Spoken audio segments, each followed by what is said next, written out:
João, capítulo 20, versículo 11. Você vai deixar sua Bíblia aberta aí. Hoje eu quero falar sobre o maior discípulo de Jesus e a maior mensagem dos discípulos de Jesus. O maior discípulo de Jesus, quem foi? Foi Pedro, Tiago, João. Eu quero dar aqui a minha opinião sobre o maior discípulo de Jesus. E também, com toda certeza, em toda a Bíblia vai falar sobre a maior mensagem, porque esse discípulo falou. O maior discípulo de Jesus, na minha opinião, está aí o nome dela, não dele, dela. Maria, entretanto, permanecia junto ao túmulo. O que? Chorando. Enquanto chorava, abaixou-se, olhou para dentro do túmulo e viu dois anjos vestidos de branco, sentados onde o corpo de Jesus fora posto, um à cabeceira e a outros aos pés. Então eles perguntaram: mulher, por que choras? Ela respondeu: porque levaram meu Senhor e eu não sei onde puseram. Tendo dito isto, voltou-se para trás e viu Jesus, mas não reconheceu que era Jesus. Perguntou Jesus: mulher, por que choras? A quem procuras? Ela, supondo ser o jardineiro, respondeu: Senhor, se tu o tiraste, dize-me onde o puseste e eu o levarei. Disse-lhe Jesus: Maria. Ela, voltando-se, e ela lhe disse em hebraico, Rabone, que quer dizer mestre. Recomendou Jesus que não detenhas, para que eu possa subir ao meu Pai. Mas vá, conte aos meus irmãos e dize-lhes: suba ao meu Pai, ao vosso Deus, para que vocês entendam. Então subiu Maria Madalena e falou aos discípulos, viu o Senhor e contou-lhe todas as coisas que lhe aconteceram. Amém? Eu queria falar sobre esse relato bíblico, sobre o primeiro dia da semana. A Bíblia vai descrever, no primeiro dia da semana, ou seja, domingo, Maria e algumas mulheres. E a gente vai usar outras referências aqui no final de Marcos, final de Lucas e final de Mateus, porque todos eles vão juntar palavras que não está aqui onde nós lemos. É interessante que essas mulheres saíram num domingo de manhã para ver o corpo de Jesus. Se essas mulheres não tivessem ido, os discípulos até hoje vão ficar pensando: será que Jesus ressuscitou? Porque por eles nem precisava ir lá. Mas essas mulheres foram lá e elas tinham um propósito. Qual era o propósito? Cuidar do corpo de Jesus. Mas é interessante que Lucas vai dizer isso, que as mulheres no meio do caminho falaram assim: como nós vamos tirar a pedra do caminho? No meio do caminho elas falaram assim: como a gente vai remover aquela pedra? Gente, imagina isso. Os guardas não iam tirar. Era necessário mais de 15 homens para remover aquela pedra. Mas foram algumas mulheres no meio do caminho, elas falaram assim: como nós vamos tirar essa pedra? E eu acredito que quem aqui não está fazendo essa pergunta na vida? Assim: Deus, como eu vou tirar essa pedra no meio do meu caminho? Qual é a sua pedra hoje? Qual é a sua maior dificuldade? Você fala assim: Deus, eu não sei como eu vou remover essa pedra. Mas uma coisa eu sei, que essas mulheres tinham fé, porque elas foram dispostas. Tipo assim, quando a gente chegar lá a gente vai ver. Se fosse homem, se fosse eu falo assim: não vou nem lá, vai dar trabalho, eu sei que a gente não vai conseguir. Mas essas mulheres não. Chegando lá a gente vai se virar. Enquanto elas caminharam, elas ficavam imaginando: nossa, Jesus morreu, nossa, que triste. Eu imagino a angústia, a aflição, mas havia um pouquinho de esperança no coração delas. Por quê? Porque os discípulos estavam onde? Os 12, os top, estavam dentro de casa, com medo de morrer. Está parecendo hoje, né? Os discípulos de Jesus, tudo dentro de casa, tudo com medo de morrer. Não é verdade? Os discípulos estavam com medo porque existia um vírus bem pior do que o Covid na época, chamado Império Romano. Gente, o Império Romano matava quem eles quisessem. Eles só não matavam romanos só, porque eles julgavam. Mas o resto, meu amigo, matava sem dó e sem piedade. Então esse império era destruidor. E os discípulos estavam com medo porque eles passaram dias terríveis. Engraçado que na tradição católica, né, tem a sexta-feira da paixão, sábado de aleluia, domingo de Páscoa. Sábado de aleluia, o sábado mês de aleluia lá, os discípulos tinha nada de aleluia, era dor, sofrimento e angústia. Eu imagino os discípulos dentro de uma casa, triste, angustiado. Imagine você caminhar com Jesus durante 3 anos, com a maior expectativa: ó, esse daqui vai reinar sobre Israel. Esse daqui é o Filho de Deus, gente, vai resolver todos os nossos problemas. Mas a mensagem de Jesus era que, gente, vão morrer, eu estou partindo, vocês vão ficar tristes, mas depois vocês vão se alegrar. Jesus deixou claro, uns dias antes: ó, eu vou para Jerusalém, eu vou ser morto e eu vou ressuscitar no 3º dia, beleza? A Bíblia fala que eles não entenderam. É porque Deus ocultou? Não, porque quando Jesus aparece, joga na cara deles: gente, eu não avisei para vocês? Os caras não estavam entendendo de uma forma clara. Jesus falou assim: eu vou morrer e eu vou ressuscitar. Mas eles não queriam entender. Eu fico imaginando esse sábado de tristeza, de vergonha, o povo deprimido, chateado. Podia bater um vento na porta e o povo: ixi, é nós agora. Se matou Jesus, Filho de Deus. Se Deus não protegeu o Filho de Deus, vai proteger nós, gente.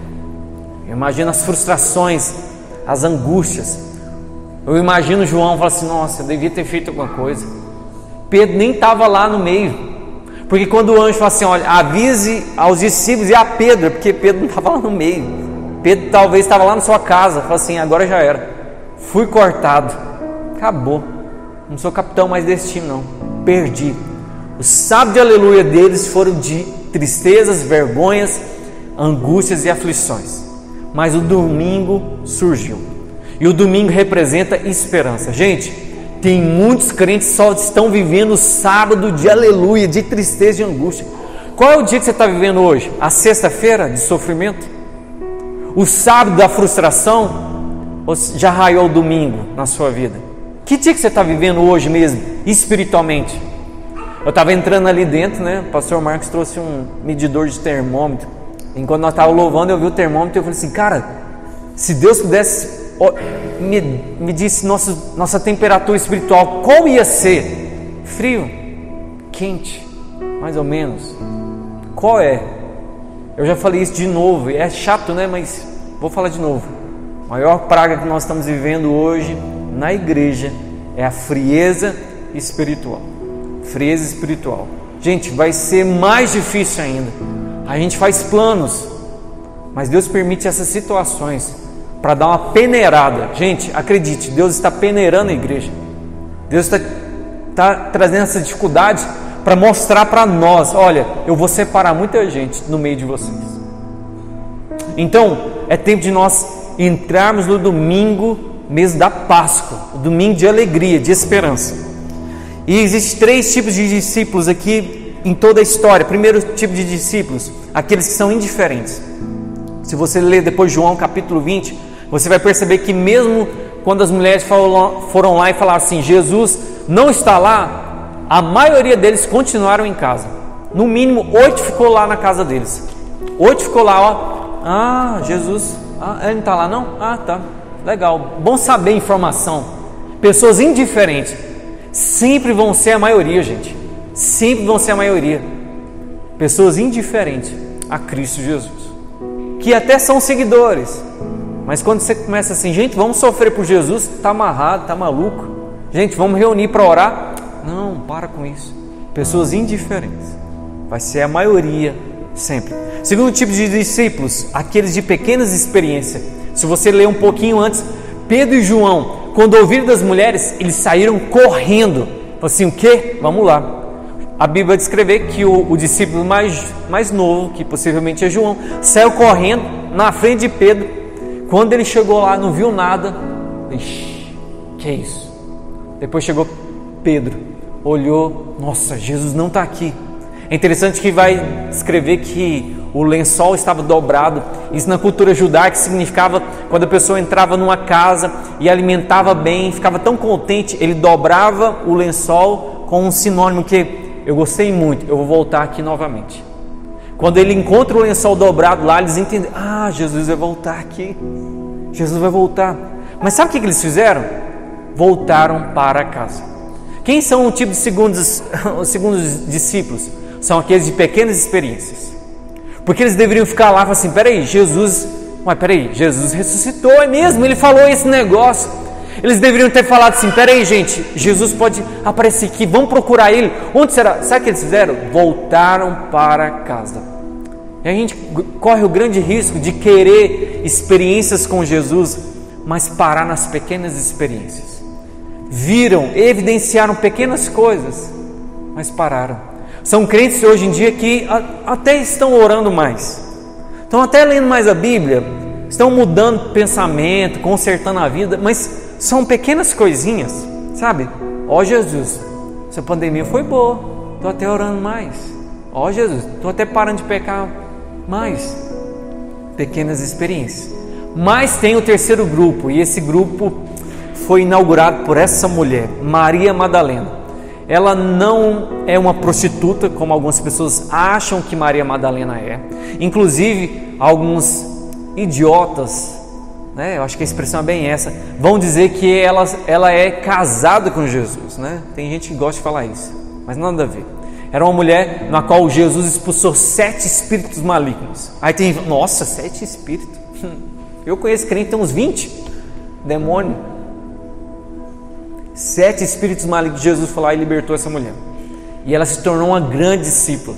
E a diferença dela dos demais, dos tops, dos grandes, é que ela permaneceu. Como nós lemos aqui, ela teve 3 atitudes. Primeira atitude, chorou. Chorou.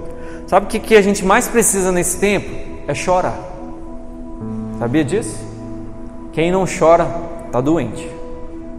Quando alguém passa por um luto e não chora, depois vai chorar e chora amargamente. Tempos de dores são tempos de quê? De choro e de lágrimas. Gente, eu já vi gente fingindo oração rasgada, alta. Eu já vi gente fingir línguas estranhas. Mas fingir lágrimas é um pouquinho mais difícil. Também tem como, né? Mas é um pouquinho mais difícil. Lágrimas são sinceras. E nós precisamos chorar. Essa mulher chorou porque ela estava evidenciando ali tantas palavras que ela nem conseguia falar direito. Então ela usou as lágrimas. Gente, pergunta para um pai assim: fala-me do seu filho. Ele vai começar a chorar. Alguém que passou um trauma, você fala assim: conta aí sua história de superação. Ela nem começa a falar e já começa a chorar. Nós precisamos recorrer mais às nossas lágrimas. Essa mulher sentou lá e começou a chorar. Quem deveria estar chorando lá? Pedro, João, Tiago. Mas ela sentou na porta. Falou assim: peraí, tem uma coisa errada. Eu imagino, o texto não deixa claro que as mulheres que acompanharam Maria voltaram, mas ela continuou lá sozinha. Ô gente, tem hora que, eu não sei se você, às vezes fala assim: nossa velho, parece que a gente está sozinho nesse barco de animar as pessoas, de falar de Deus, de falar para as pessoas virem para a igreja. Parece que a gente está sozinho nesse barco. A gente manda um texto, a gente manda um vídeo, a gente manda, sabe? Mas essa Maria, ela não importou estar sozinha lá. Tem crentes que acham que igreja lotada é uma igreja ungida. Ai, nossa. Você descobre quando a pessoa entra dentro do seu quarto a sua espiritualidade. Essa Maria sentou e começou a chorar. E eu digo para você, se você quer fazer parte desse grupo que quer mais, chore. Chore mesmo na presença do Senhor. Continuando, segunda atitude, ela viu anjos. Gente, se a gente visse um anjo aqui, a gente terminava o culto 11 horas. Contava para todo mundo: eu vi anjo, sério. O crente gosta de anjo. Eu acho que gosta mais de anjo que de Deus. Ela viu anjos, mas ela continuou o quê? No mesmo lugar. Ela não se contentou. Se fosse Pedro e João, que viu só um lençol dobrado, falou assim: nossa, não, eu acho que ele ressuscitou mesmo. Ela viu anjos, mas continuou. É uma pessoa sedenta por Deus, quer mais de Deus. A pergunta é: você quer de Jesus o tanto que está no seu coração? Essa é a verdade. Não, eu só quero sentir um arrepio. Não, eu só quero uma resposta para a minha vida. Não, eu só quero sentir um alívio. Não, eu só quero ser reconhecido. Não, eu quero ser... Tudo depende da gasolina que está no seu coração. Essa mulher viu anjos. Os anjos falaram palavras ali maravilhosas, como foi ministrado aqui. Ó. Ele não está aqui. Por que vocês estão procurando entre os mortos? Aqui ele está vivo. Foi falando palavras. Mateus vai descrever que esses anjos brilhavam com resplendor na face deles, mas ela continuou no mesmo local porque ela esperava mais.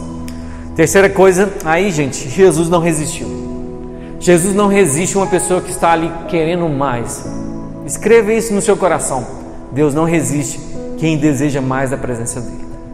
Essa mulher continuou chorando, clamando, imaginando, na sua mente pequenininha, ela achava apenas que Jesus havia sido raptado, mas Jesus apareceu para ela.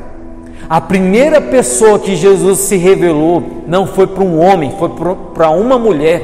Gente, na tradição judaica daquele tempo, o testemunho de uma mulher não era válido, era mentira. Só era válido de homens. Mas Jesus quebrou todos os paradigmas da religião dos homens, porque havia um coração disposto a conhecer mais Jesus. Jesus se revelou para essa mulher. Jesus estava meio diferente. Perguntou: o que você está chorando, mulher? Por que choras? Gente, todas as vezes que você se dispor a chorar diante do Senhor, Ele vai querer saber o motivo das suas lágrimas. Por que você está chorando? Quem que você está procurando? Olha que interessante. Ah, Jesus, quem? É lógico que é o Senhor. O que você veio procurar hoje aqui no culto? Ah, eu tenho que ir lá no culto, né? Porque sou líder de jovens, sou líder das senhoras, sou líder dos homens, eu sou pastor dessa igreja. Ah, eu tenho que ir lá naquela igreja, faz tempo, né? Depois o pastor fica enchendo o saco da gente. O que você veio procurar aqui? Ah, Senhor, eu preciso tanto de tal coisa. O que você veio fazer aqui? Jesus faz essa pergunta para a gente. O que você veio procurar? A quem você veio procurar?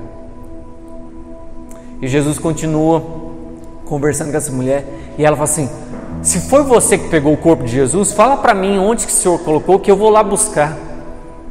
Gente, uma mulher carregar um homem morto, eu acho que precisa no mínimo de 2 homens. Se eu estiver no meio, precisa de mais um. No mínimo 2 homens para carregar uma pessoa morta, paralisada. Mas essa mulher tinha a disposição de falar assim: me fala onde que está, que eu vou pegar. Outra coisa, judeu não pegava em gente morta, eles faziam o máximo para não pegar. Era impuro. Essa mulher não queria nem saber de nada, gente. Olha a disposição dessa mulher, o coração dela. Fala assim: eu carrego o meu Cristo, eu carrego. E era um Cristo morto, era um Cristo derrotado, era um Cristo que não ia fazer nada. Que milagre! Deixa eu te dizer, se Jesus falar para você: eu não vou fazer mais nada na sua vida, já te dei tudo, a partir de hoje até você morrer não vou te dar mais nada. Será que você ia continuar com Jesus? Vou falar: não, Jesus, sinto muito, tem que fazer alguma coisa aí para mim. O Cristo morto. Mas essa mulher tinha disposição, assim: vou carregar, vou arrastar, vou puxar até trazer ele aqui. Aí Jesus fala assim: não, tá bom, chega, não aguento mais isso, mulher. E é interessante que Jesus usa uma palavra, talvez ele usou um jeito que Maria identificou na hora. Olhou para trás: ah, eu conheço. Porque havia uma intimidade. Gente, quando Jesus fala com a gente, não precisa ninguém confirmar no nosso coração. Ele continua falando. Sabe o que é engraçado também? Eu estou cheio dos 3 hoje, né? Jesus se revela de 3 formas também. Nem está aqui. Jesus se revela de forma clara para quem queria, Maria. Jesus se revela para os medrosos, que ele vai lá e aparece para os medrosos lá, né? Tudo fechado. Tinha nem janelinha lá aberta, tudo fechado. Jesus aparece no meio. Acho que Jesus fez de sacanagem. Paz do Senhor, gente. Tá doido? Que negócio é esse? Mas Jesus se revela também àqueles que estão desviados, andando pelos caminhos de Emaús, lá longe. Aí Jesus é mais rígido com isso. Que tipo de Jesus que você quer que apareça na sua vida? Isso depende de como está o seu coração também. Gente, tudo está aí na fome que você tem por Deus. Sabe que eu oro? Eu falo assim: Deus, me dá fome para orar. Porque não basta só orar. Gente orando, gente, tem gente lá no inferno orando agora, sabia? Não basta querer orar, precisa ter o desejo de orar. Não basta a gente falar assim: eu quero melhorar. Não, Deus, eu preciso melhorar por causa do Senhor. Não é de boas ações, é o interesse. quando Deus olha para Maria, a maior discípula, Ele encontra tudo aquilo que a humanidade necessitava. Primeiro, de uma restauração. Ela era uma pecadora, mas agora ela era uma liberta. Ela desejava Jesus e chorava e falava assim: eu quero ver Jesus, eu não saio daqui enquanto eu não encontrar Jesus. Você tem essa disposição nesse culto hoje? Ou se passar um minutinho do culto lá, você... essa igreja desorganizada. Ó Jesus, eu quero que o Senhor me fale assim, assim. Não. Maria estava disposta a pagar um sacrifício. Para a gente finalizar, Maria tinha um coração tão tocado pelo Senhor, que ela foi a primeira mulher e a primeira ser humana a levar a mensagem de esperança no meio daquela morte. Ela chegou dizendo: eu vi o Senhor, eu vi Jesus vivo. Qual é a maior mensagem que nós temos que ter na nossa boca hoje? É a mesma que estava lá na boca da Maria: Jesus está vivo.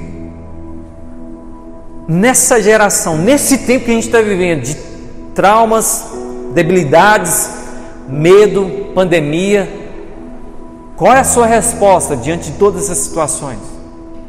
Você é resposta, meu amigo. Você é resposta para essa geração. Você vai falar o quê? É difícil, né? Nossa, morrendo gente demais. A economia está quebrada. Tudo isso é verdade. Mas você pode dizer: mas Jesus está vivo. Jesus governa. Você pode dizer para as pessoas: nossa, realmente está difícil, mas você sabia que Jesus está sentado agora num trono alto e sublime, que Ele governa todas as coisas, que Ele reina, que Ele venceu a morte, que Ele venceu o Império Romano, que Ele venceu a religiosidade? Você pode dizer isso às pessoas? Essa é a maior mensagem que a igreja está perdendo. Cristo está vivo. O domingo de Páscoa é o domingo da alegria, da esperança. Mas nós estamos vivendo o quê? Só o sábado de tristeza, gente. No nome de Jesus, sabe o que Deus precisa nos libertar nessa noite? É do império do medo. Sabe o que Jesus tem que libertar o nosso coração? Do medo de falar que Cristo está vivo. Parece que é ofensivo falar assim: nossa, eu acredito que Deus está nos protegendo. E aquelas outras pessoas? Parece que ofende as pessoas. Nós temos que anunciar a nossa fé em Jesus. Você sabia que você poderia ter morrido do Covid há muito tempo? Sabia disso? Mas parece que os anapolinos só descobriram agora, nesses meses, né? Paulo Henrique, já deveria talvez estar morto. Eu peguei Covid. A gente pode morrer, gente. A gente pode morrer. Será que a gente não sabe disso? Que a gente pode perder entes queridos. Mas a gente precisa ter uma mensagem. Qual é a mensagem? Fique em casa? Não. Qual é a mensagem? Pode tirar a máscara. Ixi, fica tranquilo. Não, a nossa mensagem tem que ser: Cristo venceu a morte. É isso que você precisa anunciar para as pessoas. É isso que nós precisamos anunciar. Atitudes que nós precisamos entender: que você precisa viver o domingo de Páscoa e não continuar no sofrimento. O que você precisa entender: nós estamos vivendo em dias difíceis. Você é uma pergunta ou uma resposta? Maria saiu de lá, não fazendo nenhuma pergunta, nenhuma. Ela chegou na casa lá e bateu na porta assim: Jesus está vivo. Sabe o que os discípulos fizeram? Essa mulher está louca. Isso aí é loucura. Que viagem é essa, Maria? Jesus tinha falado. Gente, Jesus falou pra gente há 2000 anos atrás que ia acontecer essas pragas. A gente, será? Jesus está falando. E algumas pessoas estão confirmando a mensagem de Jesus. Mas a maioria dos crentes da igreja fazem pouca questão de acreditar na mensagem de Jesus. Por isso, você é uma pergunta ou você é a resposta para essa geração? Na hora que alguém fala assim: nossa, eu perdi um ente querido, você vai dizer para ele assim: então te prepara, porque pode ser qualquer dia, a gente vai morrer também. E você precisa de Jesus para passar essa morte aí. Gente, nós estamos vivendo o melhor momento de evangelismo. Melhor momento. Eu nunca recebi tantos pedidos de oração na minha vida. Olha, vou abrir um centro de oração aqui, vou cobrar R$100 por cada oração. O povo agora está mais quebrantado. Mas escute uma coisa, como eu falei no início: muitos crentes vão desviar. mas Deus está trazendo aqueles filhos pródigos de volta para casa. Então, fique esperto, cuidado, porque você pode ser aqueles de pequenas experiências, ou você pode ser os indiferentes. Legal, foi bom o culto hoje, né? Legal, massa. Cuidado. Se coloque de pé, eu queria orar com você.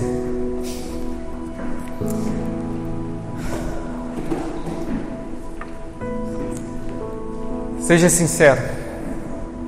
Você está vivendo o quê?